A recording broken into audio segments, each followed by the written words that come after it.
Richard, l'émission est terminée. Il est l'heure de quelques questions un petit peu plus personnelles. Si elles sont trop personnelles, je peux te les renvoyer, non? Oui, mais comme il y a la grille, je risque pas grand-chose, si tu veux. C'est encore moins. Dis-moi, Boringer. Oui, Ardisson. Tu crois pas que t'es le roi des démagos, quand même? Que ça me plaît, ça. Que ça me plaît. Le roi des démagos. Non, je ne suis pas... Non, je ne suis pas démago.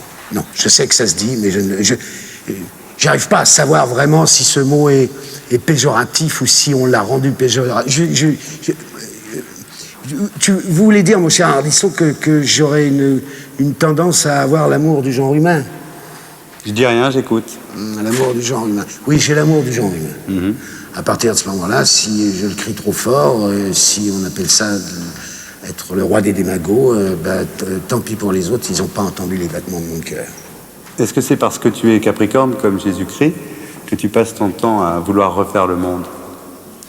En ça, je dois avouer que c'est une chose, là, le jour où il m'a été révélé que Jésus-Christ était du premier décan du Capricorne, j'ai cru que c'était une blague. Parce que moi-même étant du Capricorne, et j'ai appris que Michel-Ange aussi était du Capricorne. C'est pour ça que tu passes ton temps à refaire le monde? C'est peut-être parce que je l'aime tellement, ce monde, que j'aimerais bien qu'il soit monde, une fois pour toutes.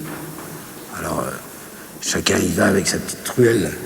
Hein? Moi, j'y vais avec ma grande gueule. Voilà. Merci. S'il n'y avait pas de grille, je t'embrasserai. Ciao. Ciao. Jacques, c'est la première fois que vous entrez dans un confessionnal? Oui. Quel effet ça vous fait? Je vous dirais que j'aime beaucoup l'atmosphère des églises, l'atmosphère du sacré, et donc ça me fait le même effet. Vous êtes déjà allongé sur le divan d'un psychiatre? D'un psychiatre, non. Même pour rigoler?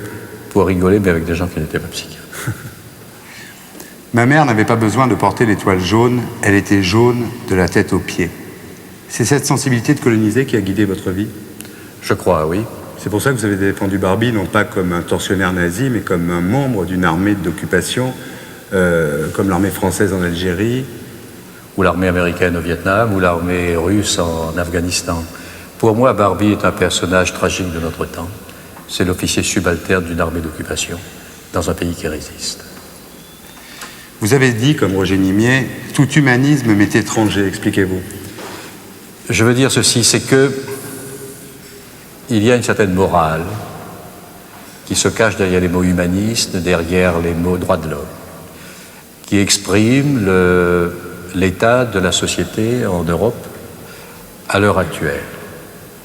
Cette morale, cette vision du monde, qui n'est même pas générale d'ailleurs, est le résultat et l'aboutissement d'une histoire.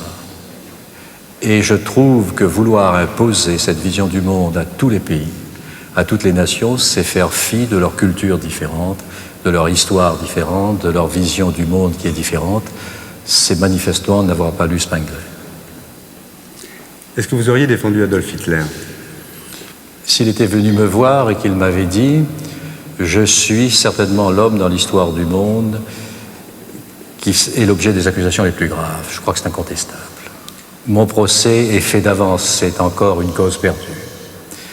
Mais parmi les millions d'avocats qu'il y a dans le monde, je pense que vous êtes le seul capable de donner à mes actes leur vraie signification, leur vraie dimension. Je ne vous demande pas de m'excuser, je vous demande de décrire, enfin de donner à ma vie sa véritable dimension. À ce moment-là, je crois que j'aurais accepté. Pendant les 6 ans où vous avez disparu, vous étiez où? Quelque part. Vous le direz jamais? Vous savez, les liaisons, qu'elles soient amoureuses ou politiques, qu'on cache, sont toujours les plus fortes. Ça vous fait mal d'être un écrivain raté? D'abord, écrivain raté, il aurait fallu que j'ai la volonté d'être écrivain. J'ai écrit un livre qui s'appelle Agenda, qui n'est pas un excellent livre. Ça dépend. Et comment on le prend. Mais ce que je voulais dire, c'est le travail d'avocat, comme je le conçois, est un travail de création aussi, avec son originalité. C'est quoi la beauté du crime? La beauté du crime, cela ne veut pas dire que tous les crimes sont beaux. La beauté du crime, c'est que certains crimes prennent une signification universelle. Est-ce que vous avez le sens du péché? Non. Smaïn, tu ne sais pas si tu es le fils d'un arabe, d'un juif ou d'un militaire français. Si tu pouvais choisir, tu choisirais quoi? Mais justement, ce qui est extraordinaire, c'est justement je n'ai pas à choisir. Maintenant, juif, arabe, catholique, et je peux aujourd'hui affirmer que quand un catholique est con, il est con. Quand un juif est con, il est con. Et quand un arabe est con, il est con. Imagine qu'un jour, il y ait une nouvelle guerre entre la France et l'Algérie. Tu serais de quel côté? Je me situerais du côté de la raison. Est-ce que tu te souviens du jour où tu as le plus détesté un Français de France? Les Français de France? Moi, je dis toujours devant les copains que je rencontre, devant les potes qui me disent « Ouais, mais les Français sont racistes ». Je pense que la France n'est pas essentiellement raciste. Et c'est pour ça que je reproche à l'information de banaliser et de généraliser. Je veux dire, il ne faut pas généraliser, il faut se dire que la France, elle est la France des différences, elle est dans les différences d'opinion, elle est dans les différences d'avis, et on vit, et la démocratie, c'est ça. Je veux dire, moi, Le Pen, il existe, il est là, il doit vivre, justement, il doit exister dans la mesure où on fait partie du jeu démocratique. Je crois que la qualité de la France, justement, comme la qualité de l'Amérique, c'est justement d'avoir ce brassage de différence, ce brassage d'identité qui fait vraiment la force d'un pays. Le couscous, c'est très très bon le couscous. Et vous n'hésitez pas à venir manger dans les restaurants, manger du couscous, parce que tout le monde dit c'est bon le couscous. Mais le couscous c'est arabe. Le couscous c'est de chez nous. Imagine qu'un jour tu ailles dans une petite ville ou un village où les gens ne savent pas que tu es Smaïn et que quelqu'un te traite de sale arabe. Tu lui réponds quoi? J'éclate de rire.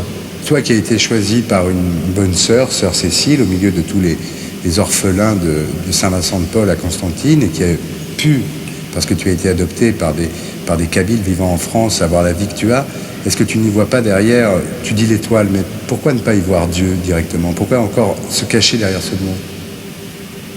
Est-ce que tu ne crois pas, pour finir, que tu as peur de croire en Dieu? Non, puisque j'y crois. Agnès, est-ce que tu t'es déjà confessé? Oui, beaucoup. Quand tu étais petite? Quand j'étais à partir de ma profession de foi, j'étais élevée par les sœurs. J'étais à l'Institut de jeunes filles Saint-Joseph où j'ai appris les bonnes manières. Est-ce que tu approuves le divorce? Oui. Je trouve ça plutôt bien de se séparer si on ne s'entend pas. Est-ce que tu approuves la contraception? Oui. Est-ce que tu approuves la sexualité hors mariage? Oui. Est-ce que tu approuves l'homosexualité? Ils font ce qu'ils veulent. Est-ce que tu approuves l'avortement? Pas comme méthode de contraception, mais comme recours à une détresse. Oui. Tu as déjà fait les péchés mortels? Alors les péchés mortels, c'est quoi déjà? Je me suis appliquée à oublier toute cette culpabilisation que j'ai subie pendant mon enfance, qui a consisté à m'envoyer au confessionnal, à confesse, comme on disait. Où je me souviens très bien qu'on était dans les couloirs devant la chapelle et on se demandait ce qu'on allait dire. Et j'ai copié sur les péchés de camarades de classe et je me souviens qu'on m'avait demandé de faire quelques Je vous salue Marie et quelques Notre Père. Et ensuite, je me suis dit, puisque j'ai payé pour ces péchés, je vais pouvoir les commettre. Et j'avais pas du tout ni l'esprit à faire ces choses-là, comme de voler 20 centimes dans le porte-monnaie de ma mère. Et c'est le concept du péché qui m'a donné l'idée et la recherche du péché. Donc je trouve ça dangereux. Tu connais les 7 péchés capitaux? Je les ai connus. Tu ne tueras point. Non, ça c'est les 10 commandements. Alors je sais plus. Je confonds tout maintenant. Est-ce que tu pêches par orgueil? Forcément. On est obligé d'être orgueilleux un petit peu. Par envie? C'est l'envie qui nous pousse à avoir la force d'obtenir des choses, donc c'est pas mal. Je trouve ça pas un péché, je trouve ça un bon moteur. Par luxure? Alors la luxure, il y a la morale qui vient s'entrechoquer avec l'éducation. Faut pas oublier que j'étais très jeune en 68, donc moi j'ai vécu la libération sexuelle, la pilule, donc la luxure. Est-ce que tu es prête à tout si tu aimes la personne avec qui tu es? Ça dépend si cette personne me mérite ou pas. Je suis capable de me soigner de l'amour comme si on me disait que j'avais la gangrène, je serais capable de me mutiler d'un membre.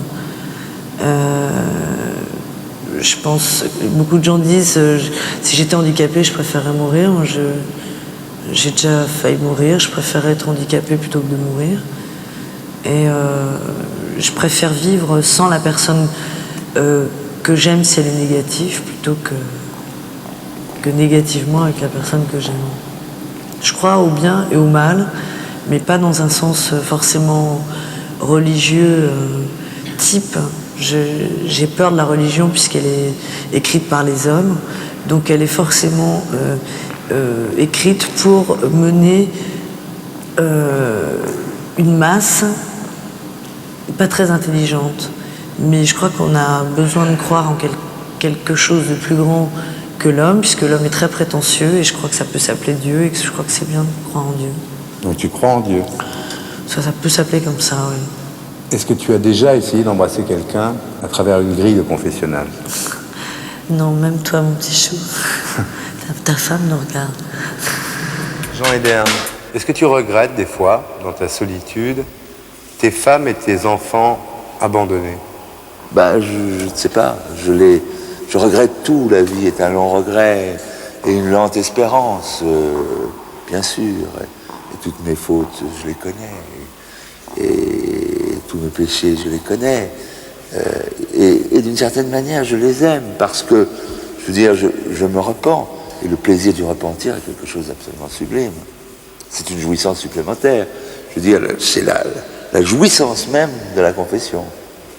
Tu n'as pas honte, certaines fois, d'avoir des maîtresses qui ont l'âge de ta fille? Elles sont plus jeunes, bon, mais je veux dire, pas du tout. Tu penses des fois que ça pourrait être ta fille?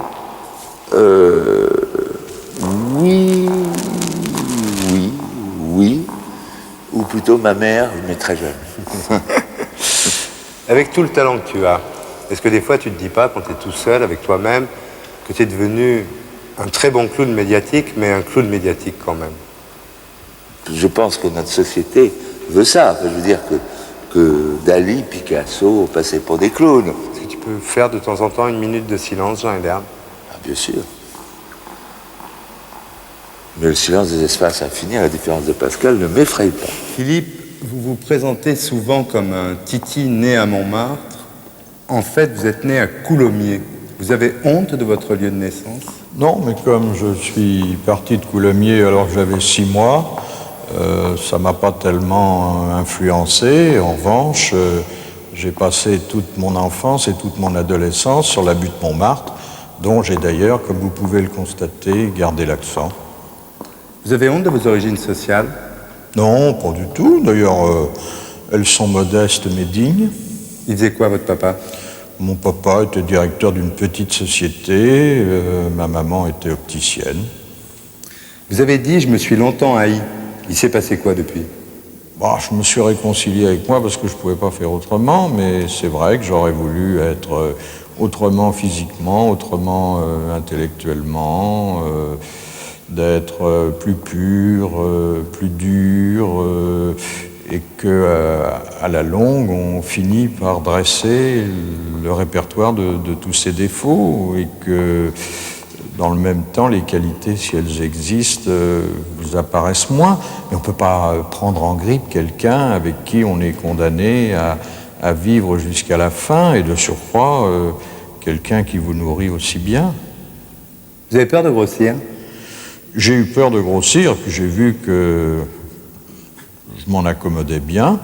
Bon, je ne voudrais pas devenir énorme, mais c'est pas mauvais d'être enveloppé quand on fait un métier public. Ça inspire confiance à la clientèle.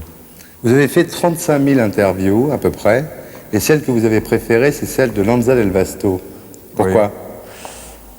Oui. Parce que c'était un philosophe qui avait mis en accord c'est rarissime, c'est ses pensées et ses actes. C'est-à-dire qu'il prêchait le dénuement et il vivait lui-même dans une communauté qu'il avait montée dans le sud de la France et qui fonctionnait comme au premier temps du monde. Je veux dire, sans aucune des ressources du progrès. Il filait lui-même le lin dont il fabriquait ses vêtements. C'est une espèce d'âge d'or. Et puis, j'ai vu, grâce à lui, quelque chose que je n'avais jamais observé jusque-là dans la société française ou contemporaine.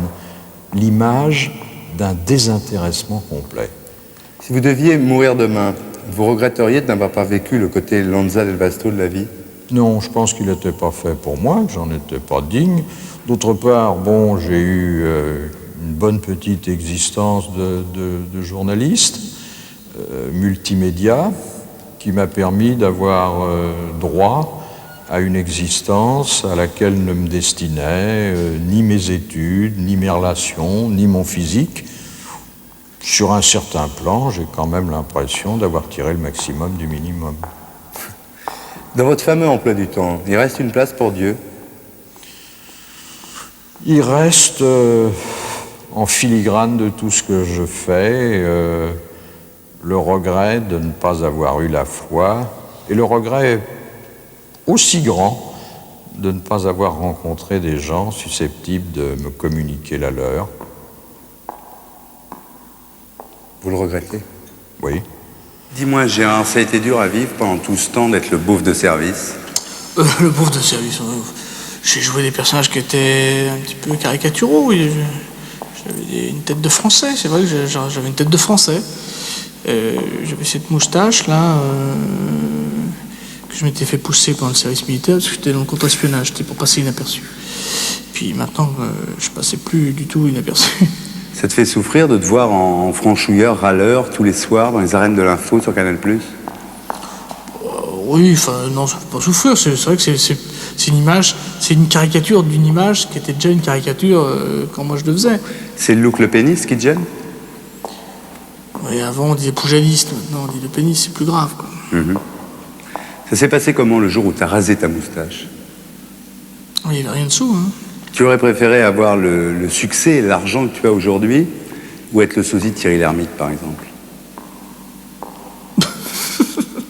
Ça me serait pas venu l'idée d'être le sosie de Thierry Lhermitte. Parce que je connais tous ses défauts à Thierry. Si tu devais te réincarner, tu préférais te réincarner en Woody Allen ou en Alain Delon? Oh, Woody Allen, bien sûr. C'est pas très amusant de jouer les jeunes premiers. Les rôles de jeunes premiers sont assez chiants à jouer. Tu crois que tu vas aller en enfer ou au paradis?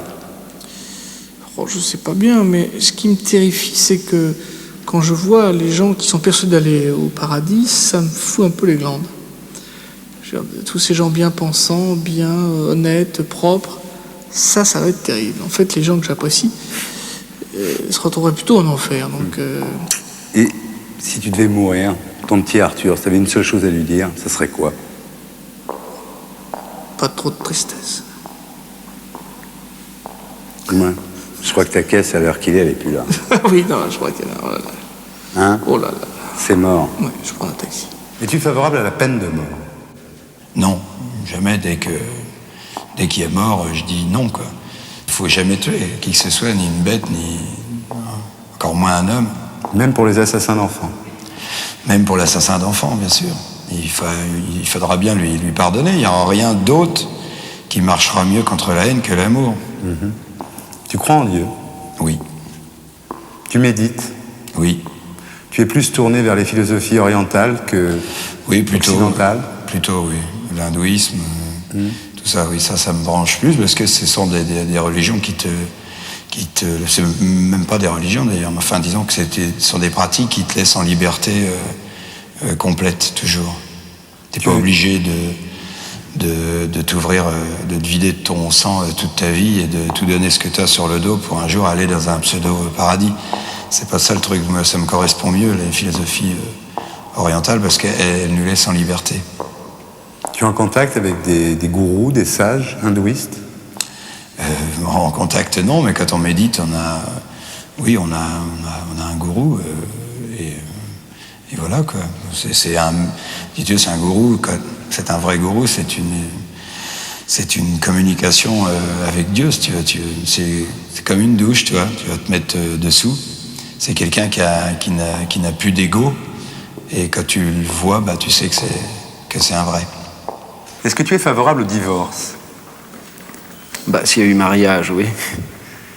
Sinon, le divorce, si c'est des papiers, de la paperasse encore, je suis pas favorable. La sexualité hors mariage? La sexualité, bah, il faut bien répéter avant le mariage de toute façon. Mais quand on est marié? Bah, ça peut exister, mais si certains ne trouvent pas chez eux ce qui leur manque, bah, ils vont chercher ailleurs. L'homosexualité? C'est pas mon problème, ça c'est peut-être une solution, je sais pas. Est-ce que tu es favorable à la peine de mort? Oh non, il y a tellement de gens qui sont pour que je ne peux être que contre, tout en précisant que je ne veux pas non plus être dans la catégorie des sadiques qui préfèrent qu'un mec pourrisse pendant 30 ans dans un cachot quelconque. Bien que je peux me mettre à la place de certaines personnes, dont récemment, ils ont eu leur môme de violer, tuer, etc. Effectivement, je ne sais pas ce que l'on peut penser à ce moment-là. Alors tu affiches un certain cynisme, un certain nihilisme, voire... est-ce que tu as des tabous? Tabou? Tabou. Des tabous, non. Non, pas vraiment. Il n'y a rien avec quoi tu ne rigolerais pas? Bah, c'est-à-dire que la seule manière justement de ne pas en rire, c'est d'en rire, parce que... je crois. Tu crois en Dieu? Je préférais que ce soit lui qui croit en moi, mais... Bah, Dieu, c'est un vaste mot, hein. Il faut croire en quelque chose. Tu y crois ou tu y crois pas? À ce vaste mot. Ah oui, il faut y croire. Enfin, Dieu ou peut-être ses disciples, ou je sais pas quoi. Enfin, mais il y a sûrement quelqu'un qui nous surveille. Tu penses que tu es un bon père? J'ai une bonne père, mais un bon père, je sais pas. Quels sont tes tabous? Je te dis, je ne rigolerai jamais avec la religion et le sida. Ben, c'est-à-dire que je rigolerai jamais parce que ça me fait pas rire. Mais c'est pas des tabous. Je crois que j'ai aucun tabou. Y a rien que... J'essaie au contraire de rien éviter. Mais il y a des choses qui me font pas rire, comme le sida, ça me fait pas rire parce que ça me fait peur. Et la religion, je vois pas comment je pourrais en rire, quoi. Je suis pas religieux du tout, au contraire, je suis vraiment nihiliste, quoi. C'est-à-dire, je sais même pas que je crois qu'il n'existe pas, c'est que je crois que s'il est là, je vois pas sa place, en tout cas. Je vois pas à quoi il servirait. Tu n'as jamais été effleuré par l'idée de l'existence de Dieu? Non. Ça m'aide pas de savoir qu'il y a quelque chose après, ou qu'il y a quelqu'un qui m'attend après, ou qu'il y a quelqu'un qui est plus fort que les gens. J'ai besoin de savoir que c'est l'homme le plus fort, quoi. Est-ce que tu le regrettes? De penser ça? Ouais. Ah non, parce que du coup, je suis mon propre Dieu et je sais pas, ça donne une force, ça me donne un caractère de vainqueur, je trouve. Quand ton père est mort, tu n'as pas été tenté de te raccrocher à l'idée de l'existence de Dieu? Non, c'est drôle, je commence à être triste comme maintenant. Il me manque maintenant. Sur le coup, j'ai pas vraiment réalisé, quoi. Sur le coup, c'était quelqu'un, j'étais triste pour l'homme, mais l'autorité qu'exerçait le père me faisait énormément peur. Et quand elle n'a plus été là, quelque part, ça m'a aidé, moi, je me suis dit qu'il n'y aurait plus jamais personne qui n'aurait de baffe, quoi. Puisque malheureusement, cette personne n'était plus là. Mais bon. Et c'est maintenant, par contre, que je me mets à pleurer à un feu rouge, parce que je me dis, merde, putain, s'il était là pour voir ce qui m'arrive, il serait fier, quoi. Quand vous étiez petite, vous avez réellement voulu être religieuse? Oui. Je devais avoir 5 ans. J'étais frappée par le rituel, l'égalité d'humeur. C'est-à-dire que dans la vie à la maison, c'était plutôt en dents de scie. J'aimais la musique, j'aimais l'ordonnance, voilà.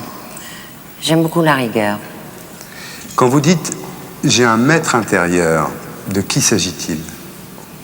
Je veux dire qu'à partir du moment où on n'est pas perméable comme une éponge et où on ne se laisse pas influencer par tout ce qui nous entoure et qu'on ne vit pas que par rapport au regard des autres, au jugement des autres. Cette voix-là s'exprime. Vous avez toujours préféré le terme sensualité à sexualité. Oui. Vous êtes un peu anti-sexualité, enfin au moins d'en parler, disons. Non, parce que je laisse au rapport des corps une dimension divine. J'ai trop de respect pour tout individu, tout être humain, à commencer par moi, pour considérer que le corps est un morceau de viande, et quelque chose qui se défait, qui pourrit. Et le rapport et la jouissance, le rapport des sens et la jouissance donne une idée plus précise de l'extase que simplement un orgasme, un coup de queue, comme disait mon analyste, qui laisse pas grand-chose. Vous avez dit, nous sommes autre chose que de la matière. Oui. Vous croyez en Dieu? Le terme croire est un terme profane. Ça a à voir avec la crédulité. Je ne crois que ce que je vois. J'ai une sensation très exacte de quelque chose de magnifique. Vous croyez en l'âme? L'esprit, oui. Quand vous dites on vit seul et on meurt seul. La solitude n'est pas une horreur épouvantable. C'est quelque chose d'exaltant. Parce que la solitude ne veut pas dire être isolé, ne veut pas dire être séparé des autres. C'est être avec les autres. Et si je suis consciente de ma solitude, je peux encore mieux comprendre celle des autres et la souffrance de ceux qui ne la supportent pas bien. Merci, mademoiselle. Lio, est-ce que tu es favorable à l'avortement? Moi, je me suis fait avorter plein de fois. J'ai eu un enfant, je ne sais pas si je me ferai avorter encore avec la même facilité, disons, mais je trouve que c'est un droit inaltérable. Oui. La peine de mort? Je suis contre. Je suis contre à 400 000%. Quand une société aura prouvé qu'elle a le bien fondé de juger, on reparlera des choses. D'ailleurs, ce jour-là, il n'y aura plus besoin de peine de mort parce qu'il n'y aura plus de délit aussi grave pour ça. Est-ce que tu es pour la légalisation des drogues douces? Oui. Je suis pour la légalisation et l'information de tout ce qui nous fait du bien. Quels sont tes tabous? Je n'ai pas de tabou. Tu as dit une fois que tes héros préférés étaient Jésus-Christ et Pénélope. Est-ce que pour Jésus-Christ, tu peux nous expliquer? Mais c'est très évident à comprendre, c'était un vrai révolutionnaire, Jésus-Christ. Tu dis en fait, le vrai martyr, c'est Judas, parce que Jésus il a le beau rôle, et Judas, lui, il est finalement, jusqu'à la fin de ses jours, il a le mauvais rôle, c'est lui le vrai martyr. Mais oui, on peut très très bien voir ça comme ça, ce qui prouve encore qu'il n'y a pas d'ombre s'il n'y a pas de lumière, et qu'il n'y a pas de vie sans la mort. Bien entendu que Judas était quand même la pierre d'achoppement de la possibilité de sacrifice du Christ, qui donc en étant martyr reste un symbole pour des générations et des millénaires. Bien entendu que Judas est quelqu'un qui est un symbole tout aussi puissant et que l'un devait révéler l'autre. Au retour d'un voyage aux Indes, tu avais découvert le bouddhisme et tu disais que le bouddhisme répondait à toutes les questions qu'on se pose. Est-ce que tu crois toujours ça aujourd'hui? Oui, ça permet de répondre à toutes les questions. Maintenant, encore faut-il pouvoir les mettre en acte, parce que ce qu'on pense est une chose, ce qu'on pense n'a aucune valeur si on n'arrive pas à l'appliquer à sa vie.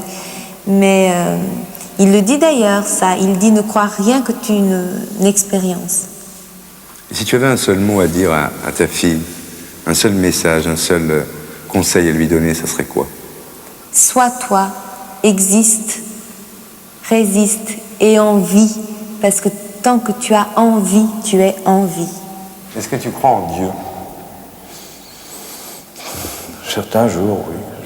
Mais j'y ai beaucoup cru à un moment. J'ai eu une période sulpicienne dans ma vie, mais totalement naïve, avec les images et les séraphins. Et puis, quand ces images-là se sont estompées de temps en temps, je me laisse aller à des idées d'infini. J'ai des copains astrophysiciens et c'est eux qui sont pas obligatoirement, qui ne parlent pas obligatoirement au nom de Dieu qui m'entraîne dans des univers d'infini dans lesquels on rencontre des puissances non identifiées. Est-ce que tu penses que tu mérites l'absolution? Je me la donne en tout cas. Es-tu favorable au divorce? Légalement, je trouve ça bien que le divorce soit autorisé, bien sûr, mais je trouve ça pas bien que les gens divorcent, quoi. À l'avortement? C'est dommage. C'est dommage qu'il y ait des circonstances où les femmes soient obligées d'avorter, mais il faut bien évidemment continuer à faire en sorte que les lois qui l'autorisent soient respectées partout, quoi. Qu'ils rendent l'avortement libre, gratuit, qu'ils le décriminalisent, que ces lois soient maintenues ou créées. À l'euthanasie? Je sais pas, il faudrait que chacun puisse faire son testament et dire non mais c'est vachement compliqué, ça, à partir de quand est-ce qu'on peut décider qu'un mec souffre trop et que s'il est inconscient, je sais pas, la question me déroute et a priori je m'en fous. À la peine de mort? Bah non. Même pour les assassins d'enfants? Ça c'est la question vicieuse et obscène par excellence. Même pour les assassins d'enfants. C'est la question piège, mais quoi qu'il arrive, une société civilisée ne peut pas trancher la tête à un individu, quoi qu'il ait fait. Es-tu favorable au droit de vote pour les immigrés? Ouais. Plutôt. Est-ce que tu crois en Dieu? Non. Mais je fais gaffe quand même. Et je me conduis, comme disait Brassens, je me conduis guère plus mal que si j'avais la foi. Si tu avais un dernier message, si tu devais mourir, si tu avais un dernier message à donner à ta petite fille, ce serait quoi? Je dirais, ça y est, tu peux toucher à mes cannes à pêche.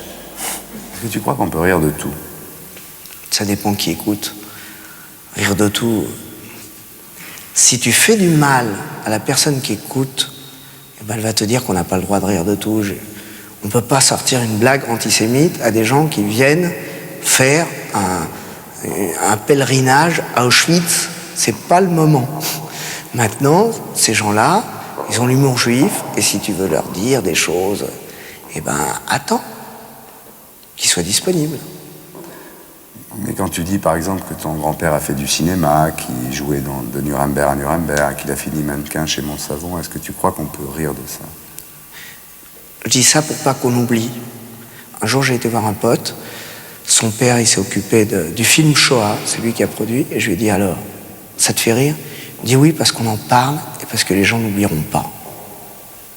Est-ce que tu es religieux? J'ai des coutumes. J'aime, quand j'arrive chez moi un soir de fête, voir mon père et ma mère heureux. Ma mère, elle a préparé le dîner, elle est heureuse. Mon père, il est chef de famille, il est en bout de table, il a le sourire. On est ensemble, mon père me met sa main sur ma tête, et puis je me sens protégé, j'oublie mes soucis. Est-ce que tu crois en Dieu? Dieu existe. Il existe. Aujourd'hui, on ne peut pas dire autre chose, quoi. Que ce soit lui qui ait créé les hommes, ou les hommes qui aient créé Dieu, de toute façon, il existe, mais c'est pas grave. Ça te fait quoi de te confesser, là? Oh, ça remonte loin. Hein. Ça fait des années que ça m'est pas arrivé. J'aime pas ça. T'as été alcoolique? Ouais. Tu buvais combien par jour? Quand je me suis arrêté, je buvais près d'un litre de whisky par jour. Je buvais pour me donner du courage pour monter sur scène, pour me donner le courage d'affronter mes ennuis, jusqu'au jour où je me suis aperçu que c'est pas l'alcool qui te donne le courage de monter sur scène, ni d'affronter les ennuis. Avec un peu de volonté, ça va aussi bien. Le pire moment, c'était quoi? Il n'y a pas longtemps. Tellement de pression des journaleux, des mecs autour qui te jugent sans arrêt, qui, quand tu es par terre, te laissent même pas le temps de te relever. Parce que depuis qu'il m'est arrivé des emmerdements avec mon gamin, ils m'ont pas laissé souffler, quoi. T'as fait comment pour arrêter? L'alcool? Net, tout seul, d'un seul coup. Jour au lendemain, j'arrête. Je me mets 2 ans à la flotte. Et je me suis mis 2 ans à la flotte. Tu craques jamais? Ah non, mais je peux pas. Si l'idée de prendre une cuite me terrifie. J'ai plus du tout envie de me réveiller le matin avec la tête prise, comme je l'avais avant. Est-ce que tu crois qu'on peut rire de tout? Non. Et quand tu dis, par exemple, en parlant de ton fils qui est mort dans un accident de moto, il a trop bien imité Coluche. Ça, c'est sur le coup, parce que le rire est une thérapeutique que je conseille à tout le monde. J'ai même dit, il y en a qui ont mal tourné, et le mien n'a pas tourné du tout. À propos de cette mort, tu as dit, depuis je suis en survie, personne ne me redonnera mon gamin, la plaie est ouverte à vie, je ne serai plus jamais pleinement heureux, je suis cassé. Dans ces moments-là, tu n'as pas été tenté par l'idée de te raccrocher à Dieu plutôt qu'à l'humour? Non. Non, parce que je me raccroche aux gens. Tu crois pas en Dieu? Tu penses toujours qu'il n'y a rien avant et rien après, comme tu l'as dit? Ça, oui. Je pense qu'il n'y a rien avant et rien après. Je pense. Je le pense parce que même au moment les plus durs, je l'ai pensé. Parce que c'était vraiment une occasion de penser qu'il y avait quelque chose. En me disant au secours, aidez-moi. Mais même là, j'y ai pas pensé. Si tu pouvais changer le monde, tu ferais quoi?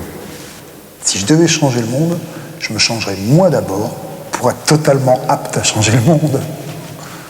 Tantum ergo sagramentum et veneremum cieli et tanticum documentum non faceta tritui prestet fidel supplementum. Dis-moi, tu as dit les petits anges, j'ai mis longtemps à m'en débarrasser, l'enfer, le paradis. Aujourd'hui, tu as l'air un peu moins anticlérical, non? Écoute, moi je suis un peu comme Pascal, hein. Je fais le même pari. Je parie sur le fait que Dieu existe. Et tu remarqueras au passage que c'est bien un Auvergnat que Pascal, parce que parier sur Dieu, il n'y a qu'un Auvergnat qui peut le faire. Pourquoi tu l'appelles le hasard, Dieu? Tu trouves un autre nom, toi? C'est les Byzantins qui l'appellent le hasard, mais toi... Alors disons que, mais alors ça tombe très bien parce que j'ai une grande admiration pour la religion byzantine. C'est vrai que la Bible est ton livre de chevet? C'est exact. Tu le lis souvent? Tous les soirs. Et quelquefois le matin. Et en plus, c'est pas un bouquin triste, c'est très joyeux. Et assez paillard. Ça dépend des chapitres. Est-ce que finalement ça n'a pas été illusoire de croire que tu pouvais échapper au petit Jacques du collège? Je suis toujours resté le petit Jacques du collège, j'ai les mêmes terreurs, je déteste autant les adultes, je suis resté le garçon que j'étais au pensionnat. Mais il ne faut pas le dire, ça me ferait du tort. Un dernier mot? Amen. Judith, est-ce que tu pêches par orgueil? Non. Par avarice? Est-ce que je pêche? Par avarice? Non. Par gourmandise? Ouais. Par envie? Ouais. Par luxure?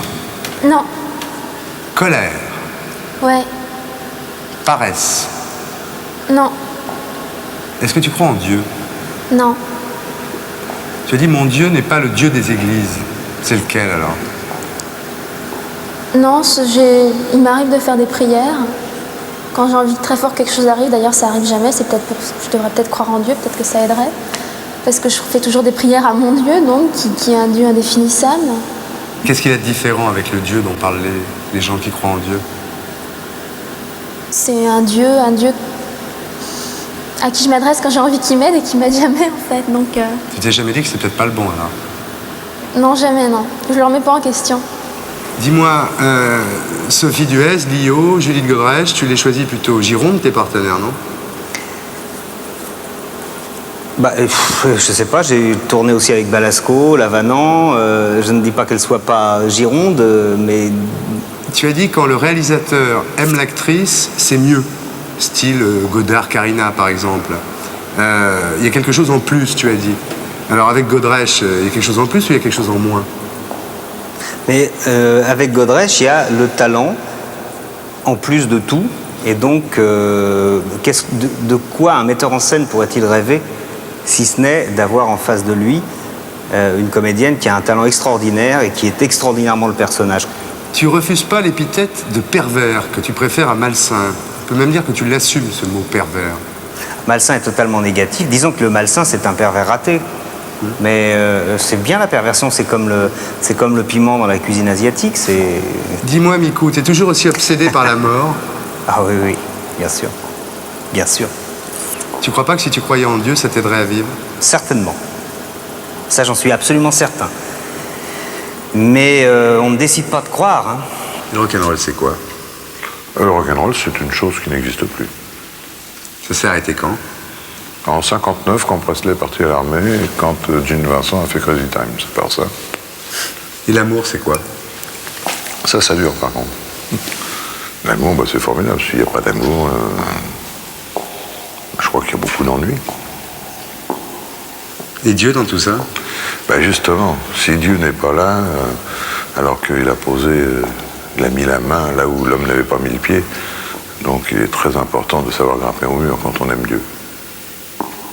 Mais en dehors de ton humour excellent, est-ce que tu crois en Dieu? J'aimerais bien, mais croit-il en moi? Tu as eu l'habitude de te confesser quand tu étais petit, non? Non, on m'y obligeait quand j'étais petit, parce que j'étais dans des institutions religieuses, et c'était une des obligations. Ça me plaisait pas du tout. Je voyais pas pourquoi il fallait que j'aille confier à un curé mes états d'âme. Je le fais plus d'ailleurs. Tu es mon premier confesseur depuis très longtemps, je te l'avoue. Antoine. Oui, père. Est-ce que tu crois au péché originel?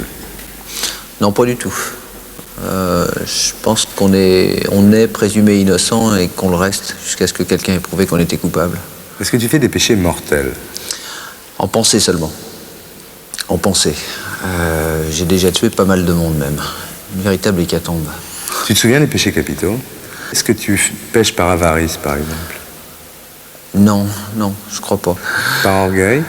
L'orgueil, oui, bien sûr. C'est pas du tout un péché, l'orgueil. Je crois qu'on fait rien d'intéressant sans orgueil. La gourmandise? Pareil. La gourmandise, c'est être vivant. Quand t'es gourmand, c'est que t'aimes la vie. C'est pas un péché, ça. Et l'envie, c'est un péché? C'est-à-dire être envieux de ses petits copains, de ce qu'ils ont de mieux. Ouais, ça c'est pas une pensée très saine, quoi. J'envie les gens qui, d'une manière très générale, les gens qui sacrifient leur vie à quelque chose de supérieur et de différent. J'aime beaucoup l'idée des gens qui, par exemple, partent dans les pays sous-développés, les médecins, tu vois, et qui vraiment s'engagent, quoi, qui engagent leur existence. Ça, je dois dire que ça me rend assez baba. Tu te mets en colère? Oui, plusieurs fois par jour, bien sûr. Pas toi? Tu es paresseux?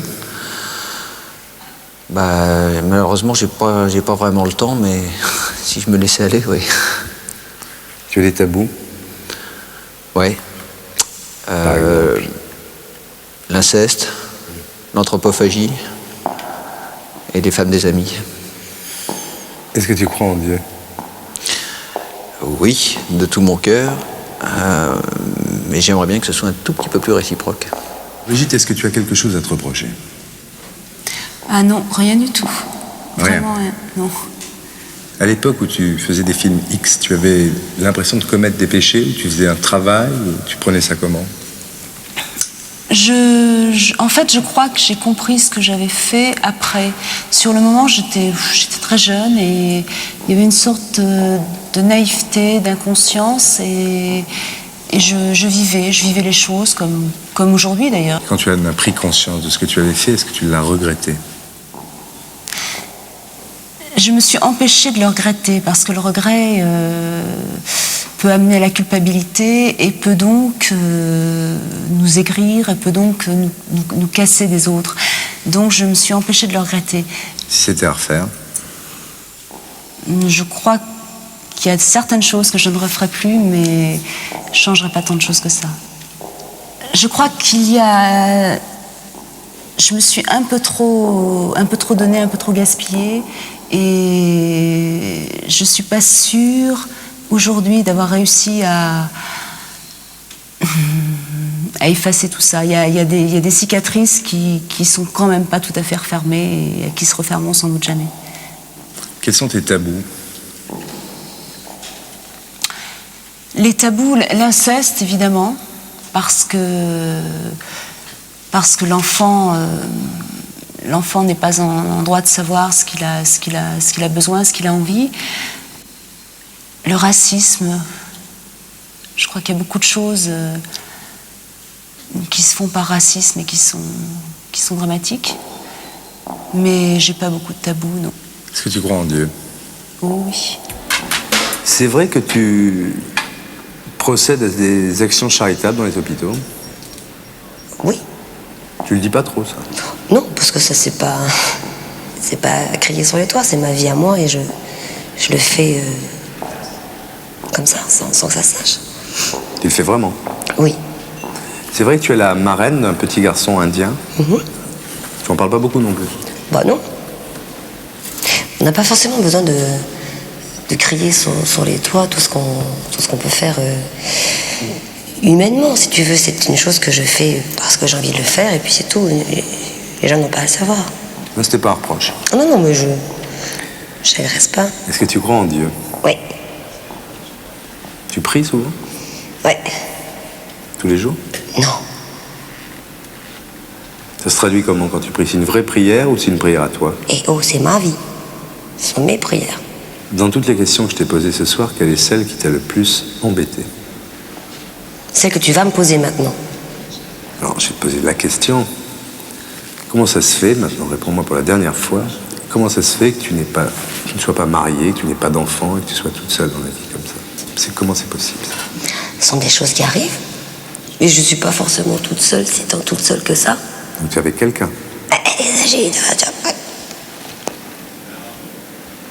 Réponds-moi. Non. Secret. Donc c'est ça qui t'embête, c'est quand on parle de ça. Oh, je peux avoir ma vie à moi quand même.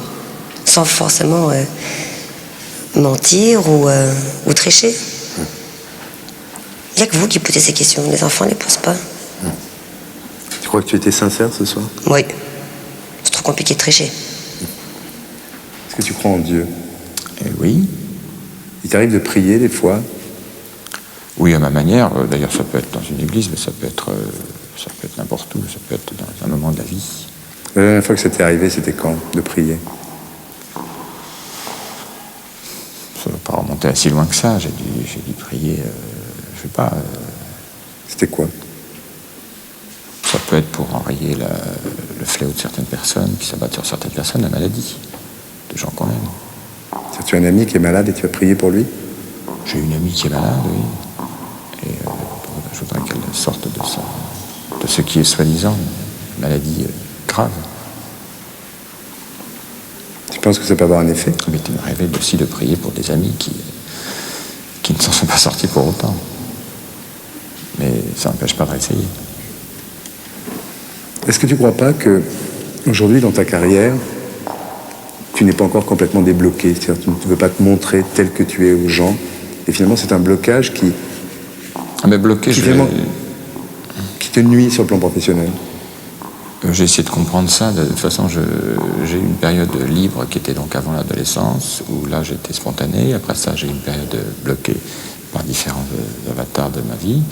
Et c'est vrai que j'ai l'impression d'en sortir un peu. Je pense que c'est bénéfique, c'est évident. Ça, c'est de ne pas tricher avec soi-même, c'est tellement la meilleure solution. Quand on te parle de ta vie privée, par exemple, tu éludes toujours les questions pour toi? Non, parce que ça, la vie privée, à partir du moment où, comme son nom l'indique, elle est personnelle, j'aime me garder aussi. J'ai pas envie que au coin de la rue, on me dise alors comment ça va côté cul, etc. Si vous avez dit ceci, vous avez dit cela, est-ce que je peux faire quelque chose pour vous? Ça ne regarde que moi. Ça. Tu crois que tu progresses ou qu'un jour tu seras complètement libéré ou que tu vas rester bloqué comme ça? Non, j'espère me libérer avant 90 ans, parce que je crois que je vais vivre vieux d'après tes infos intox. C'est ce qu'on te souhaite en tous les cas. Merci. Dari, inutile de te demander si tu es favorable au divorce. Très pour quand c'est utile, et je regrette qu'au divorce il n'y ait pas de repas aussi copieux qu'au couvrement des noces. L'homosexualité? Je suis de égalité. Non, pas moi, non, mais enfin, je trouve ça d'une banalité tout à fait normale, absolument normale. Tu as eu des expériences homosexuelles toi-même? Jamais, jamais, mais dans le bouquin que j'écris, je ralote, une fois j'étais bourré avec mon cousin, mais c'est trop lourd à expliquer. Nous avons fait, mais pour, et je dis bien archi bourré, on a essayé tous les moyens pour, et c'est absolument, moi personnellement, je ne peux plus du tout, et mon cousin non plus. Non, du tout. T'as jamais recommencé? Du tout. Est-ce que tu es pour la peine de mort? Bah, des fois, il la faudrait. La plupart du temps, non, mais des fois, elle serait très utile. Dans quel cas? Dans le cas de gens qui font vraiment du mal aux autres et qui méritent une sanction et qui peuvent récidiver surtout. Le cas des violeurs, de toute cette espèce de race de gens qui font du mal et puis qui peuvent recommencer. Quels sont tes tabous? Aucun, j'en ai pas. Tu es prêt à tout? Oui. Même l'inceste? Ah bah non, c'est pas question, ah bah non. Pas tout, c'est un même grand mot. Je dis tout, c'est pas un tout majuscule, c'est un petit tout. Est-ce que tu crois en Dieu? En quelque chose qui nous dépasse, c'est évident, oui. Ah oui, oui. Est-ce que tu crois que Dieu t'a donné plus de dons qu'à d'autres? Bah je sais pas, mais d'après ce que les gens disent, peut-être un peu plus, quoi, les autres. Est-ce que tu crois en Saint Antoine de Padoue? Oui, l'enfoiré. Qu'est-ce qu'il t'a fait? Bah, il m'a fait retrouver des tas de trucs. Et à chaque fois que je perds quelque chose, je m'adresse à lui. Et quand je ne retrouve pas, il a affaire à moi et là je l'engueule très sérieusement. Alors j'ai fait réciter des patères, des avés, tout ça. Il n'est pas fier. Est-ce que tu regrettes pas un peu les fastes de l'église d'antan? Non, non seulement je ne regrette pas, mais je trouve qu'il y en a encore beaucoup trop. Quand on pense que le pape a des babouches qui valent des milliards et qu'au Sahel, ils n'ont pas de quoi bouffer un bol de riz, ça me surprend un peu. Alors, Ciné, c'est la première fois que tu entres dans un confessionnal. Absolument, je savais même pas que le curé tutoyait les ouailles. Ouais. Quel effet ça te fait? C'est bizarre, mais ça manque d'encens et de cierge. Ouais, c'est pas très dansant. Non, c'est un peu le décor. Heureusement. Ben. La peine de mort, pour ou contre? Pour. Pour la peine de mort? Ouais. Pourquoi? Pour éliminer, vraiment, il y a des ordures qui ne méritent pas de vivre. Pour les criminels de guerre. Et les assassins d'enfants? Peut-être pas, ça dépend. Enfin, il y a des circonstances atténuantes et tout. Mais enfin, je ne suis pas contre la peine de mort a priori. Est-ce que tu as des tabous? Ouais. Par exemple? Les prolos, les gens dans la merde, les immigrés, ces gens-là, je leur tape pas dessus. Je leur trouve un tas de circonstances atténuantes et... Moi, je me moque pas d'eux dans mes dessins. Est-ce que tu crois en Dieu? Non. Tu n'as jamais cru en Dieu? Non. Tu n'es jamais effleuré? Non. Non, jamais? Ma mère m'a fait baptiser, elle m'a baptisé, je sais pas comment ça s'appelle, enfin bon. Et puis terminé, quoi. Je n'ai pas fait de communion, je suis jamais rentré dans une église, sauf pour admirer l'architecture. Non, je sais pas, je me sens pas concerné du tout. Si tu meurs, tu crois qu'il ira en enfer ou au paradis? Je crois que je serais bouffé par les asticots, je boufferais les pissenlits par la racine. De pas croire, ça te manque jamais? Si. Et je me dis, ils ont du pot, les mecs qui croient, ils sortent de la merde facilement, quoi. Moi, il faut que je m'avale tout. Non, c'est plus facile de croire, bien sûr. Je crois à beaucoup de trucs, mais pas à Dieu. Charlotte, est-ce que tu crois en Dieu? Oui. Depuis toujours? Non. Depuis quand? Depuis que je crois en Dieu. C'est arrivé quand? Subitement. Quand? Il y a quelques années. À quelle occasion? Je me souviens plus du jour. Tout d'un coup, j'ai eu la certitude que c'était vrai. Mais que c'était le même Dieu pour tout le monde. Je suis déiste. C'est très sérieux. Donc tu n'es pas spécialement catholique? Non. Pour moi, c'est le même Dieu pour tout le monde. Tu crois que tu iras au paradis ou en enfer? Je crois que je vais revenir un coup sur Terre. J'ai pas fini de revenir. J'ai pas eu le temps de tout faire, je vais pas avoir le temps de tout faire. Il y a plein de choses que je veux faire et je vais encore revenir un coup, je crois. Si tu revenais sur Terre, qu'est-ce que tu aurais envie de faire, que tu n'aies pas fait? Une école. J'aimerais beaucoup créer une vraie école. L'école dont les enfants rêvent. Et l'école que j'ai détestée, moi. Apprendre des choses à des enfants, c'est ce qu'il y a de mieux. Parce que si tu fais des enfants heureux et intelligents, ça fera des adultes heureux et intelligents. Donc Frédéric, tu ne crois pas en Dieu? Je pense que Dieu est, peut-être, mais en tout cas, certainement sous aucune des formes que l'on nous a enseignées. Et moi, finalement, c'est affreux à dire, mais ça ne m'intéresse pas. Est-ce que ton fils Mathieu est baptisé? Oui, il est baptisé parce que j'attache beaucoup d'importance au fait qu'un enfant soit comme les autres. Et ça fait partie de notre culture, de notre vie. Et après, il est libre de faire ce qu'il veut. Donc, mais il y a des gens qui tiennent le raisonnement inverse. Moi, j'ai préféré celui-là. Il a quel âge maintenant? Il a 20 ans. 21. On n'a jamais su si c'était ton vrai fils ou ton fils adoptif. Non, c'est tout à fait mon vrai fils. C'était c'est-à-dire que il a vécu avec moi d'une manière un peu compliquée, à cause du désordre de la jeunesse, qui était ma jeunesse en l'occurrence, mais c'est mon vrai fils. Et puis même s'il était mon fils adoptif, il serait aussi mon vrai fils. De toute façon, je trouve terrible cette différence. La seule chose qui compte, c'est la manière dont les gens s'occupent des autres. Mais en tout cas, c'est mon vrai fils. Est-ce que tu vois toujours sa mère?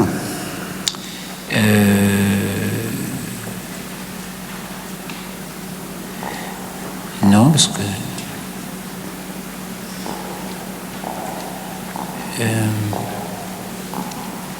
la drogue a tué beaucoup de gens. Qui l'a élevé? Je l'ai élevé, mais pas très bien. C'est-à-dire que je ne m'en suis pas assez bien occupé, que j'étais sans doute un peu tyrannique avec lui, je l'ai empêché de respirer, quoi.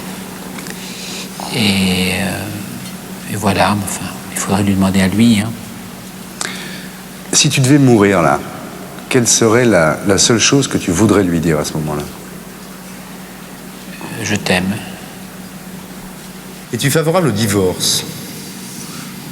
Non. Je pense que c'est une déchirure quelque part qui n'est pas nécessaire.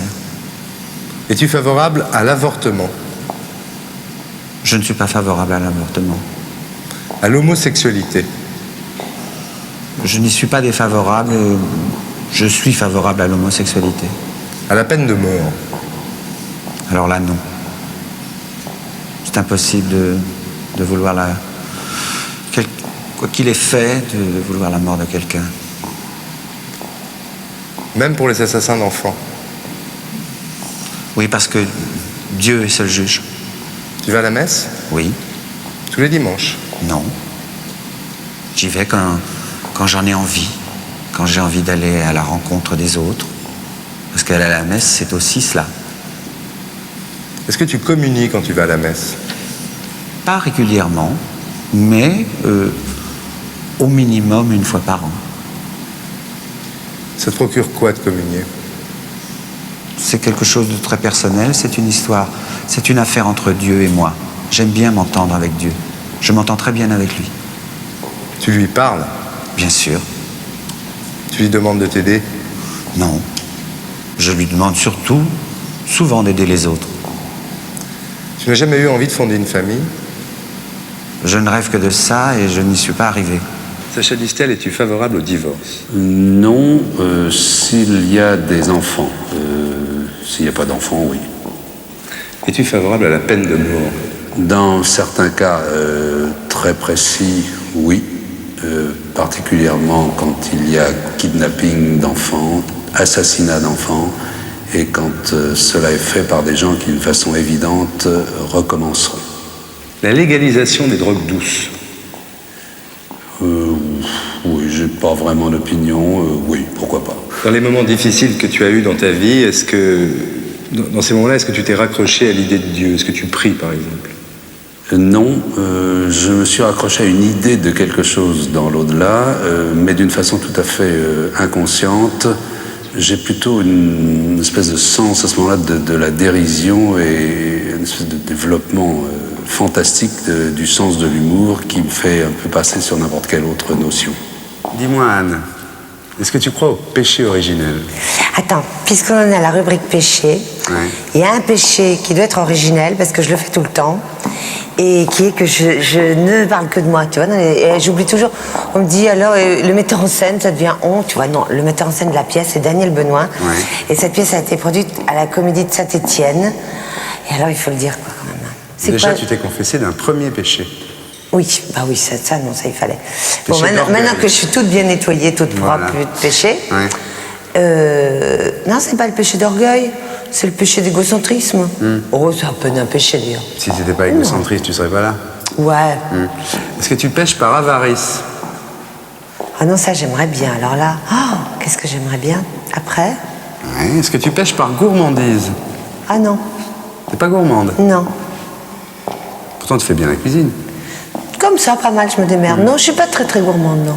Est-ce que tu pêches par envie? Moi, ça m'est arrivé. Ça, c'est pas très joli. Hein. Tu envies tes concurrentes?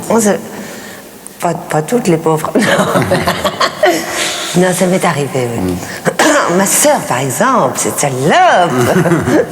Est-ce que tu pêches par colère? Rarement, hein. Ça faut vraiment... Non, je suis pas tellement coléreuse, non. Mais jusqu'à présent... Non, je suis orgueilleuse. Oui, je suis un peu orgueilleuse. Parfaite, je suis orgueilleuse. Non, je suis orgueilleuse. La paresse? Là, oui. Là, oh là là. Je sais pas, t'apprends des monologues d'1 heure par cœur, c'est pas de la paresse, ça, quand même. Si, parce que ça, j'apprends tout seul. Mais non, oh là là, je suis flemmarde. Ça se traduit comment dans ta vie quotidienne? Ah, mais tout, la tire au flanc de première, tout, tu vois, genre, si je peux éviter, mais je sais pas, moi, de passer l'éponge sur la table pleine de miettes, j'éviterais. Tu laisses les miettes? Ah oui, tout, enfin, tu vois, la paresse, c'est... Oui, quand je pense que dans les interviews, tu dis que les mecs, ils laissent des miettes sur la table, c'est toi qui les laisses, les miettes sur la table. Ah, d'accord, mais il a qu'à les... je l'empêche pas, je n'interdis pas qu'on passe l'éponge, hein. Ouais. Bon, on passe l'éponge. Est-ce que tu pêches par luxure? Ça, c'est autre. Enfin, le samedi, hein. Est-ce que tu crois en Dieu?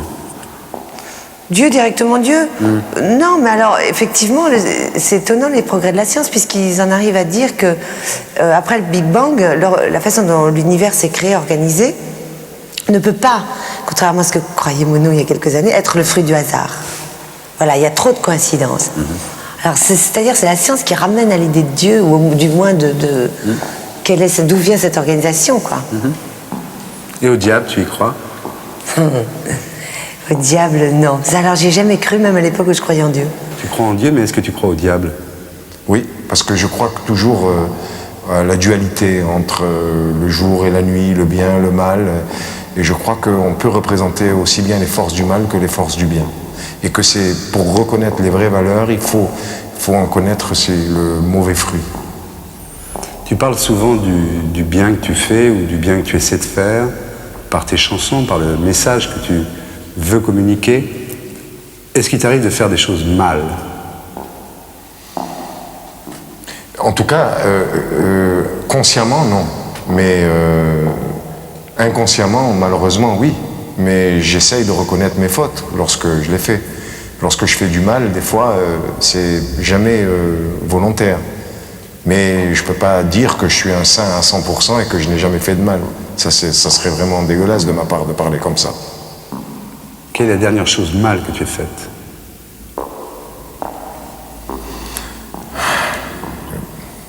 La dernière chose mal que j'ai faite, c'est n'avoir pas suivi mon régime. Alors, en 1970, avec ta femme, vous décidez d'adopter un enfant. Oui. Vous demandez à Terre des Hommes. Ça prend un petit peu de temps. Finalement, elle est enceinte, elle accouche. Et le lendemain, pratiquement, vous accueillez l'enfant que vous aviez demandé à Terre des Hommes. Oui, j'en ai eu 2 pour le prix d'un. Ouais.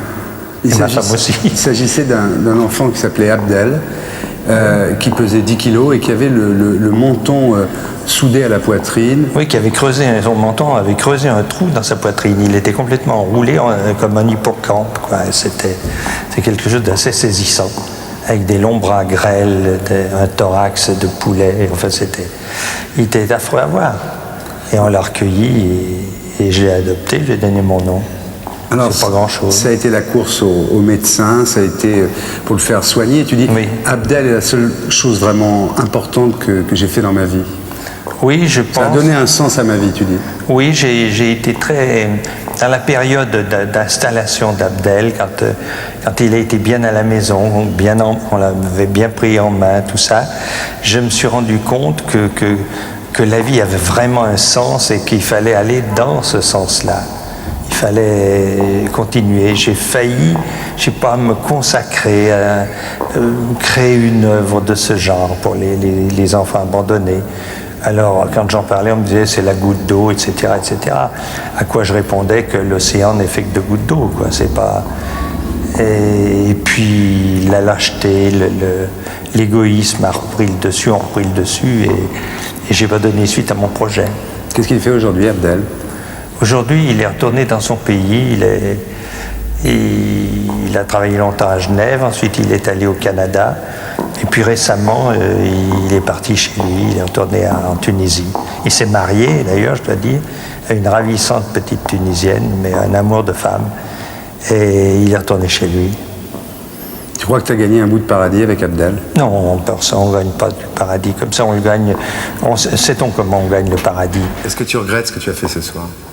Franchement, Thierry, je vois pas ce qu'on a fait. Je veux dire, on a bu un coup, on n'a même pas fumé un pétard, on n'a même pas attrapé une gonzesse, on a fait les scores comme un peu, quoi. Je m'excuse. Tu regrettes? Je suis pas fier, tu sais. Pourquoi tu es si méchant?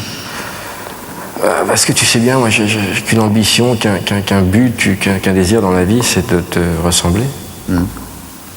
Jackie, est-ce que tu t'es déjà confessé? Oui. Il y a longtemps?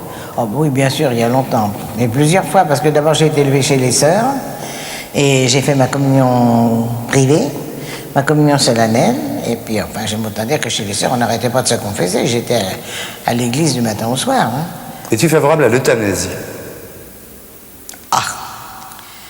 Ça, c'est une histoire terrible. Je vais te dire, jusqu'à maintenant, j'aurais peut-être été favorable.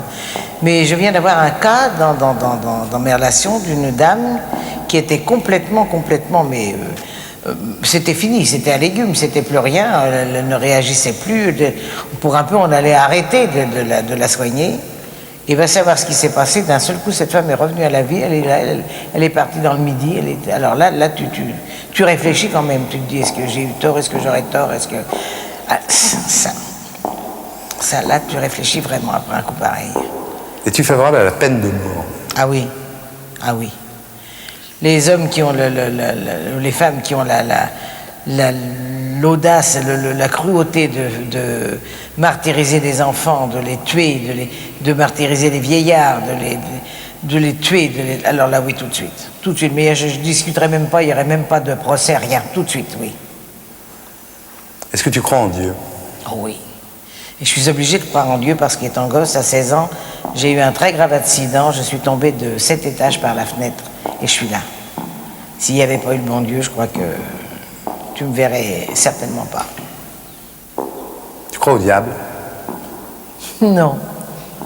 Non, je pense pas. Mais je pense que les gens qui sont très méchants, enfin, ça, j'espère penser à ça, sont punis dans la vie, oui.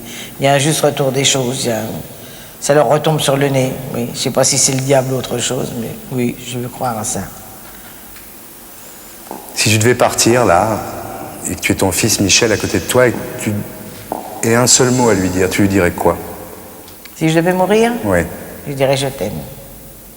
Je t'aime, ça a été toute ma vie, et voilà, je lui dirais ça. Démis, toi qui t'apprêtes à faire une tournée des cathédrales, tu n'es pas surpris de te retrouver dans un confessionnal? Ah non, pas du tout. Moi, je visite souvent le monastère chez moi en Grèce et j'ai des discussions longues avec les moines sur beaucoup de choses de la vie. Donc, ça prouve que je suis un croyant. Je ne suis pas très pratiquant d'ailleurs. Mais les cathédrales, ils ont quelque chose de mystique, de magique, et c'était un vieux rêve que j'avais. Et c'est pour ça que je vais faire presque toute la France en chantant des chants de Noël, de chants religieux, et puis quelques chansons de mon répertoire qui s'apprêtent bien dans ces lieux-là. Alors on a vu que tu as eu une expérience mystique de 15 à 19 ans. Est-ce que tu es aussi attiré par le paranormal? Tu as dit, si je voulais, je pourrais être médium. Pourquoi tu veux pas? Parce qu'on est tous des médiums. Il n'y a pas certains gens qui y sont plus que les autres. Il y a certains gens qui ont été exercés plus que les autres, c'est tout. Tu crois en la réincarnation. En 1976, tu disais être la réincarnation d'Alexandre le Grand. Ça s'est vérifié comment, ça? Bah, tu sais, nous les Grecs, on est tous un peu on a tous un petit peu Alexandre le Grand et du Zorba dans nous. Hein. Comme chaque Espagnol, il est un petit peu Don Quichotte. En 1987, cette fois, tu étais convaincu être un ancien pharaon. Tu choisis pas mal tes... J'ai vécu en ancienne Égypte. J'ai vécu au Moyen-Âge. Et je pense que j'ai vécu avec Alexandre le Grand en Macédonie. Mais je me cherche toujours. Parfois, tu dis aussi être un soldat d'Henri VII d'Angleterre et être mort d'un coup de lance dans la gorge. Et tu dis que pendant le temps où tu as été pris en otage par les terroristes chiites, tu as ressenti une violente douleur dans la gorge. Oui, ça c'est vrai. Ta grand-mère, c'est vrai que tu la vois des fois, derrière toi? Et elle est toujours derrière moi, ma grand-mère paternelle, et je la vois aussi, oui. Tu l'as vue ce soir? Ce soir, non, pas ici. Il y a eu trop de vibrations, trop d'énergie, il y avait quand même une atmosphère assez électrique ce soir ici. Je ne sais pas si c'est dans toutes les émissions, mais dans celle-là, je suis sûr qu'il y en avait. Donc, les bons esprits ne viennent pas. Dis-moi, Gérard, il y a une question que je voulais te poser quand même. Pourquoi tu débarques toujours dans les émissions de télé là? Tu débarques chez De Chavannes, là ce soir tu débarquais dans mon émission. C'est quoi cette histoire? C'est la deuxième fois, hein. Je ne voudrais pas devenir le spécialiste de ce genre de choses. En général, disons que c'est par solidarité. La première fois, c'était lorsqu'il y avait cette espèce de nasillon révisionniste. Et là, ce soir, c'est quoi?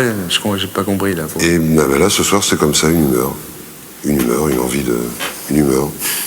Alors, tu es chez toi, tu regardes la télé, puis d'un seul coup, tu t'habilles, tu prends ta bagnole et tu viens, quoi. Pas de façon systématique, mais voilà, c'est la deuxième fois. Bon, bah écoute, maintenant, c'est à moi de te confesser. Oui. Ça te va comme réponse ou bien... Bah, ça me va, oui. Qu'est-ce que tu veux que je te dise? C'était spontané, c'est un acte, c'est une sûr. Pulsion. C'est une pulsion. Est-ce que tu es favorable au divorce? Oui.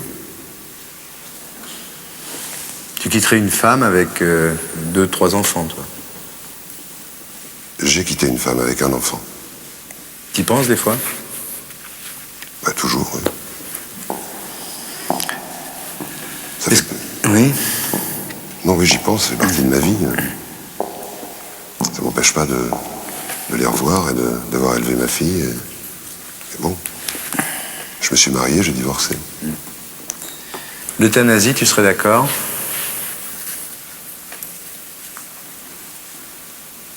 Dans l'absolu, oui, pour avoir été confronté à 2-3 cas comme ça, désespérés, totalement, oui, désespérés, donc... Oui, mais c'est un problème très délicat. Le suicide? Oui, il n'y a pas à commenter le suicide. T'as déjà pensé à te suicider, toi? Non, pas vraiment. Mais pour les autres, ça te fait pas peur?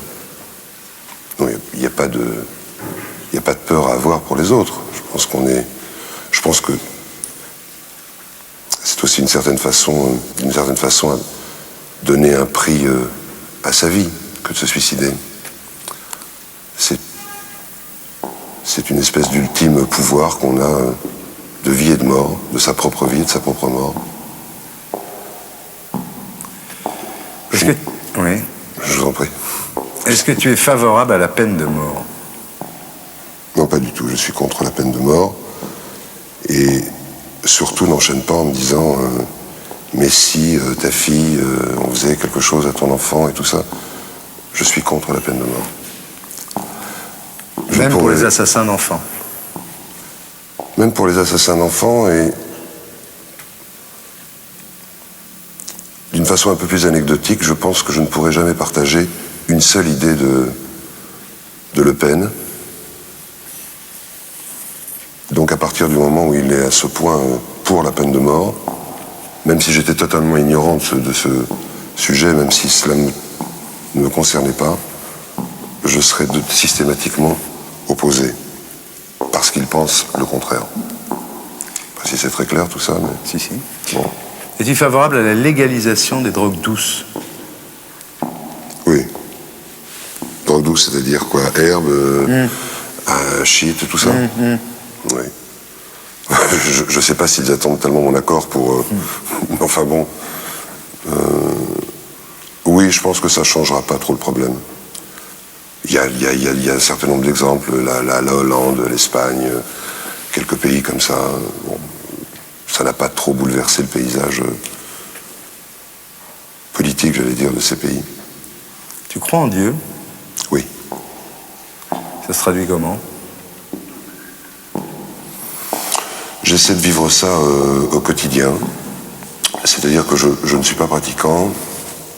Je suis juif, au cas où tu ne le saurais encore pas. Donc je ne suis pas pratiquant.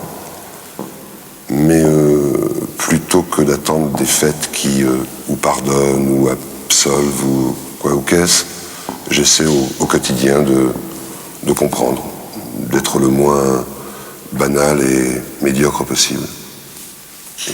Et de donner un maximum. C'est ma façon à moi d'y croire. Tu crois au diable? Ah bah oui, une vérité, une contre-vérité. Certainement. Oui. L'équilibre. À ton avis, quelle forme il prend le diable aujourd'hui? Toute. Ce qu'on est en train de faire est diabolique. La conception de cette émission est diabolique. Dis donc, Robert, quand tu étais petit, la confession t'a pas mal donné, non, quand même? Oui, j'ai cru à ça, moi, mais peut-être j'y retournerai cette année. Il paraît que depuis 2 jours, c'est des femmes. Donc on pourrait dire ma père au lieu de mon père. Ça me plairait davantage. Et donc c'est pour gagner ton paradis que tu as fait une chanson dédiée à Jean-Paul II qui s'appelle Pape Musique. Non, mais c'est parce que j'avais été bouleversifié par le fait que le pruneau qui était, puis là je fais pas de l'humour, qui était rentré par son nombril, était vraiment ressorti par le trou de balle et je trouvais que ça méritait d'être immortalisé. Sinon, c'est un personnage, comment dire, que je trouve relativement sympa parce que même s'il invente rien, il répète des bonnes choses. Positives. Il parle d'amour. Oui, aimez-vous. Par contre, Paul VI, t'étais moins fan. Hein. Tu racontes que ta mère, tu l'as amenée à Rome pour voir le pape. Et qu'en fait, contrairement à ce qui s'est passé avec beaucoup de gens, quand elle est arrivée là-bas, elle a perdu la foi. Quand elle a vu le commerce, quand elle a vu que pendant l'élévation, les gens faisaient des photos du pape au lieu de baisser la tête, elle a perdu la foi. Ma mère avait récité le chapelet toute sa vie, était pratiquante, elle allait à la messe, non seulement le dimanche, mais quelques fois la semaine, elle faisait sa semaine sainte. Et Paul VI, premièrement, il chantait très mal, il chantait flat et j'aimais pas tellement sa voix.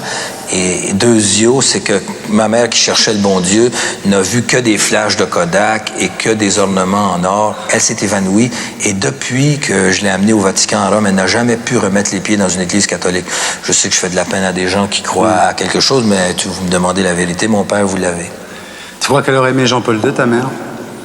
Je crois qu'elle l'aurait trouvé sympathique, mais c'est en même temps un symbole d'une espèce de paralysie mentale qui s'est emparée de l'univers, sauf que mieux vaut voir des gens suivre, idolâtrer quelqu'un comme Jean-Paul II que des méchants, quoi, que son équivalent noir qui émettrait des ondes négatives. Donc, c'est quelqu'un que je discute pas. Pourtant, toi, tu t'es pas marié à l'église. Hein. Tu t'es marié dans une chapelle, petite chapelle, mini chapelle blanche à Las Vegas, avec la... Comment ça se passe, ce mariage, alors? Non, mais je me suis marié à Las Vegas. C'est un mariage valide parce qu'on va quand même à l'hôtel de ville, on donne notre état civil et tout ça. Et là, Le pasteur m'a demandé, voulez-vous de la musique en boîte ou de la vraie? J'ai dit, je veux pas de musique, ça me rappelle mon bureau, mon travail, tout ça. Ensuite, il nous a mariés, ça dure exactement 3 minutes et demie. Après ça, il nous a donné 4 rouleaux de 25 sous pour aller jouer au Lady Luck.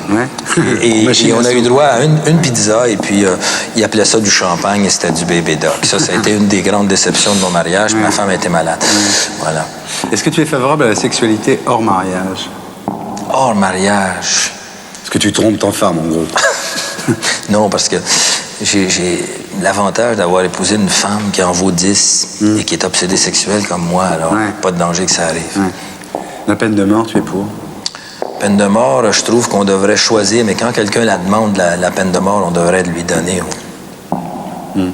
Parce qu'être 25 ans derrière les barreaux ou bien être mort, ça devrait être. Les prisonniers devraient avoir le choix. Est-ce que tu es favorable à la légalisation des drogues douces? Oui, comme la légalisation du porno, c'est-à-dire des choses que moins on en... Enfin, comment dire... En Amérique, on n'en parle plus de ces choses-là, mais plus c'est légal et moins on en parle et moins on a envie d'en consommer. Parce que ce qui était formidable dans les années 60 avec les drogues douces, c'est que c'était interdit. Ça avait un petit côté révolutionnaire. Si tout le monde en a autant que du tabac, mais en principe, tout ce qui est fumable abîme les poumons et donne un cancer du poumon. Donc, mieux vaut boire de la bière blanche que de fumer quoi que ce soit. Tu fumes plus, toi? Je fume un peu de nicotine ou un bon joint de temps en temps, mais il faut qu'il soit très, très, très, très bon. Parce qu'il y a des crus là-dedans, c'est comme dans le reste. Lorsqu'on te demande si tu crois en Dieu, tu dis « je sais pas », je me demande si c'est pas une réminiscence de mon éducation. Quand je dis « mon Dieu, aidez-moi », tu te demandes si c'est pas finalement ton éducation qui t'a marqué. Tu sais pas si tu crois en Dieu, finalement. Ben, je suis un stoïcien, shintoïste, révisionniste attardé de gauche, mais surtout plurithéiste, dans ce sens que j'aime adorer la nature, les poissons, le soleil, la lune, tout ça. Je trouve que c'est ça qui m'inspire, qui m'élève vers le haut, qui m'inspire la beauté. Mais mon idée de Dieu, c'est la relation, l'interrelation qu'il y a entre les êtres, de l'infiniment petit à l'infiniment grand. Mais cette espèce de voilà, je peux pas le définir mieux que ça. L'interrelation, interaction. C'est ça Dieu pour moi. Et le diable, tu y crois? Non, je voulais aller en enfer la semaine dernière, mais il paraît que ça a passé au feu. On peut plus y aller, personne. Tu veux toujours être enterré dans ton piano? Ben non. J'ai déjà un pied dans la bière. Faudrait pas déconner. Quelle est la plus grosse connerie que tu as faite dans ta vie? Oh, je sais pas.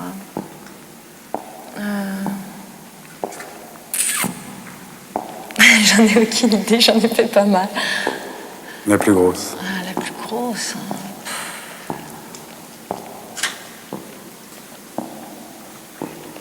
J'en sais rien. Quand tu étais mariée, est-ce que tu penses que tu as tout fait pour garder ton mari? Ouais. Ouais. Sur ce coup-là, je crois que oui. La plus grosse connerie, je sais pas. Si c'était à refaire, qu'est-ce que tu ne referais pas? Qu'est-ce que je referais pas depuis le début de ma vie? Je crois que je serais allée voir le premier garçon dont j'étais vraiment amoureuse et que je serais allée lui montrer mon amour, sans orgueil, sans me draper dans un orgueil à la con. Et je serais allée lui dire que je l'aimais vraiment. Et je l'aurais pas laissé partir. Voilà. Et pourquoi tu l'as pas fait? Parce qu'il est mort. Donc j'ai pas eu le temps et j'ai été con, je l'ai pas fait à temps, j'ai attendu et puis bon, il y a eu ça. Tu crois que c'était lui l'homme de ta vie? Non, je pense pas, sinon il serait pas mort, ou alors je serais morte aussi. Non, en tous les cas, j'espère pas, parce que dans ce cas-là, ma vie est foutue. Et puis si je pensais vraiment que ça avait été l'homme de ma vie, je pense pas que je me serais mariée non plus. Tu es amoureuse en ce moment? On est obligé de répondre. Non. Donc quand on te voit en photo, dans les journaux avec un acteur américain, t'es pas amoureuse de lui? Pourquoi? Parce qu'on m'a trop volé ma vie privée, on l'a jeté en pâture au public alors que j'étais pas d'accord. Je suis d'accord de donner un certain nombre de choses qui m'appartiennent, mais quand on vient me les voler, je suis pas d'accord. Donc c'est pour ça que j'ai pas envie de répondre à cette question. Cette histoire-là, j'ai envie de la préserver et j'ai pas envie qu'on vienne me la gâcher avec des photos, des photos de paparazzi, des choses comme ça. Tu crois que tu vas te remarier? Bah, j'espère, à 21 ans, ce serait dommage de me dire bah voilà, ma fille, c'est terminé pour toi, tu vas plus te remarier. Oui, j'espère que je vais me remarier. Tu te vois comment dans 20 ans? Dans 20 ans, je me vois sereine avec toute ma famille autour de moi, dans une maison, dans un endroit où je me sens bien, avec des rires partout. Si tu avais une baguette magique, tu ferais quoi comme métier? Si j'avais une baguette magique, chanteuse de hard rock. Ah bon? Oui. Tu t'es déjà confessé, Guy?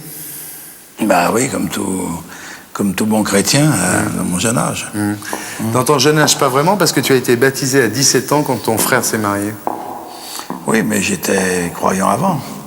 Le baptême n'est qu'une transition, c'est un acte écrit, mais ça veut rien dire en fait. Et aujourd'hui, tu es athée en fait? Non, pas vraiment. Je crois que même il y a des choses supérieures qui nous régissent. Les forces du bien et du mal. Un jour je te vois, un jour je te vois pas. Je crois que la véritable Dieu, c'est notre conscience en fait.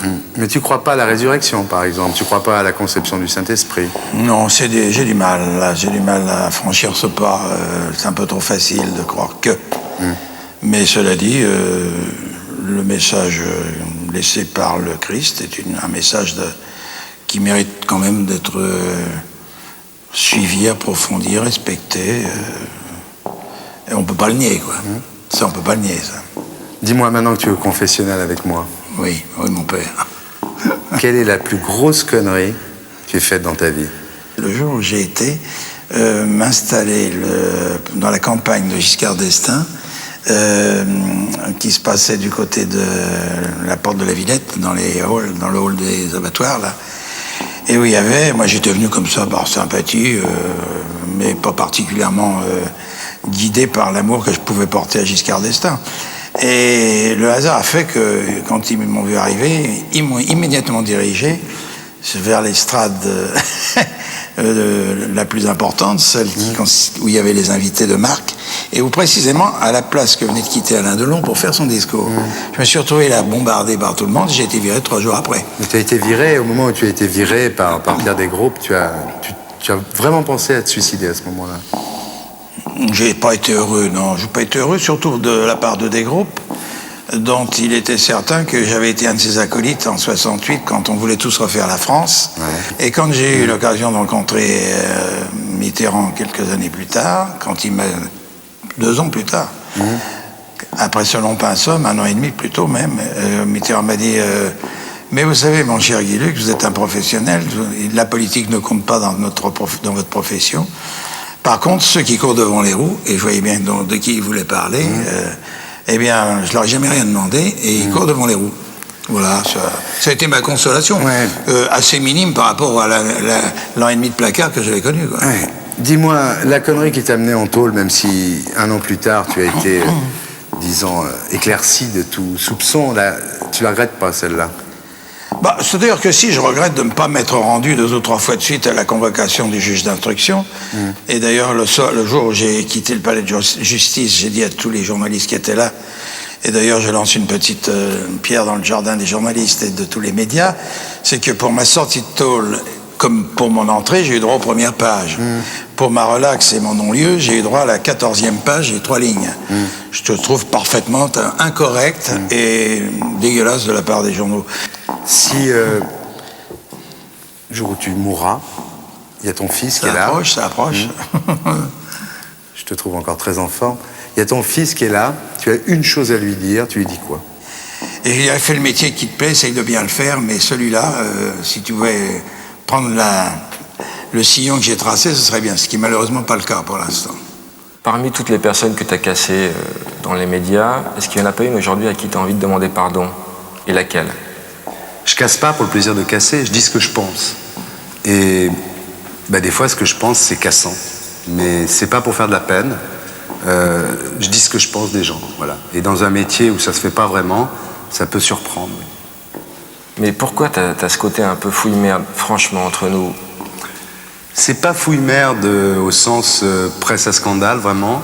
C'est que ce qui m'intéresse, c'est la nature humaine et les faiblesses des gens connus. C'est une façon, finalement, de démystifier peut-être un peu les gens connus, parce que les gens connus, c'est avant tout, avant d'être connus, c'est des gens. Et ça passe par ces questions-là, ce que tu veux démontrer. Bah, ça passe par des questions intimes, parce qu'effectivement, c'est dans l'intimité que tout le monde est le plus semblable. Tu dis souvent, enfin, tu me dis souvent qu'il ne faut pas trop déconner avec la religion, parce que toi, Thierry, tu as peur de brûler en enfer. Franchement, Thierry, tu serais pas un peu con?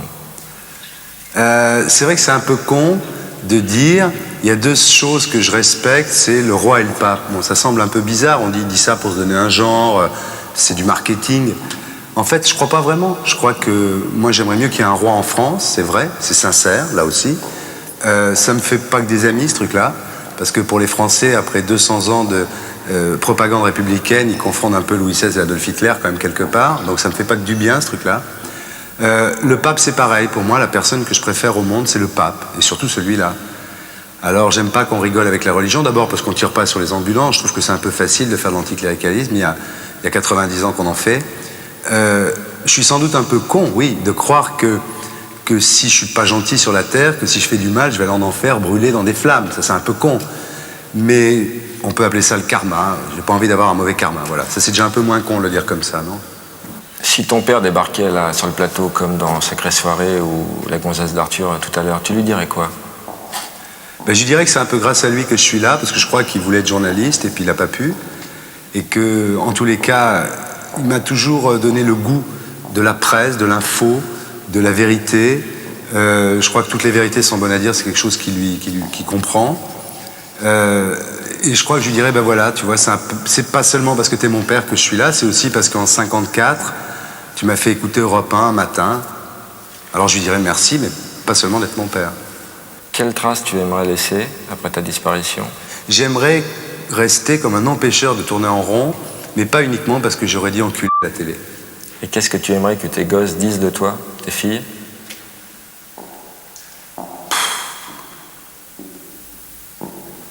Je sais pas. J'aimerais qu'elles disent que j'ai été un bon père, mais j'ai pas le sentiment que je le suis tout le temps tellement je bosse, quoi. Donc j'aimerais qu'elles me pardonnent et qu'elles disent d'accord, on l'a pas beaucoup vu, mais il a fait des émissions de télé qui étaient pas trop mal, il a fait des bouquins qui étaient pas trop mal, il a fait des journaux qui étaient pas trop mal. Voilà, qu'elles excusent mon absence par 2-3 conneries que j'aurais laissées, quoi. Et pour être sûr de ne rien rater de Inarditube, abonnez-vous et mettez un pouce bleu.